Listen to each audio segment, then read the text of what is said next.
It's the small town that made it to the big screen. Andrews, Indiana, then and now, on this trip across Indiana.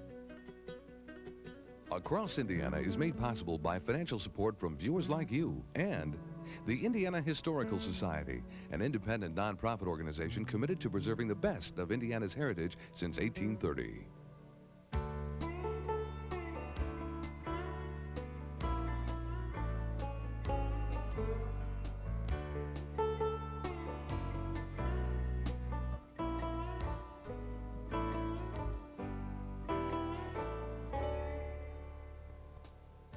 Howdy, Hoosiers! Yep, Michael Atwood and the crew back with another trip across Indiana.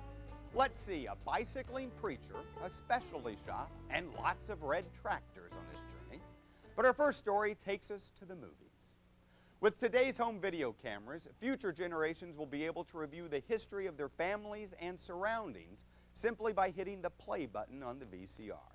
But for folks a generation or two earlier, home movie cameras were rare, and most personal histories were confined to still photographic images, unless you lived in Andrews, Indiana in the late 1930s. Producer Todd Gould takes us back 6 decades for a story of mystery and discovery in the small town that made the big screen.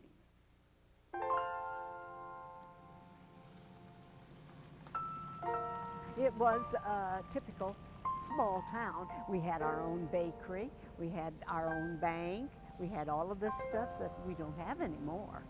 And so it was an important town to us. During the 1930s, Andrews, Indiana was just like any other small town. Schools and commerce and plenty of friendly, hardworking folks helping each other cope through the lean years of the Great Depression.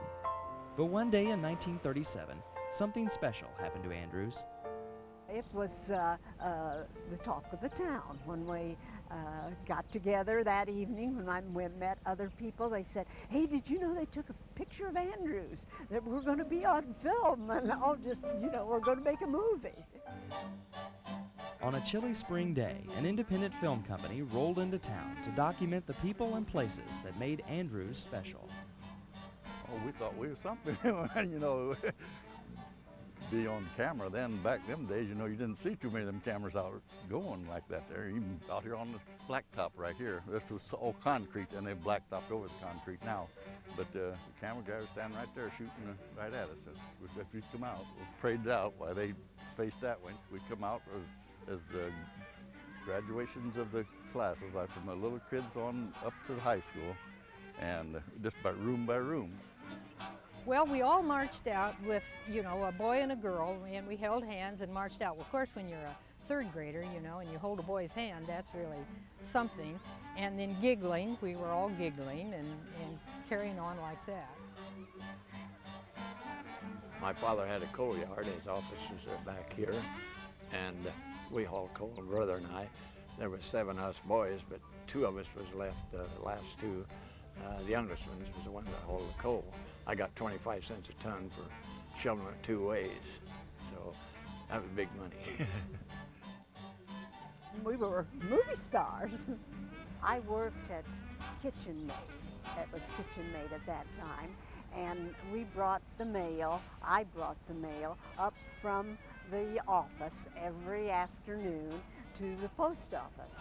And this was what I was doing. I had my arms full of mail. Oh, it was interesting. And then, of course, in that evening, when I talked to other people, they had been in the film also.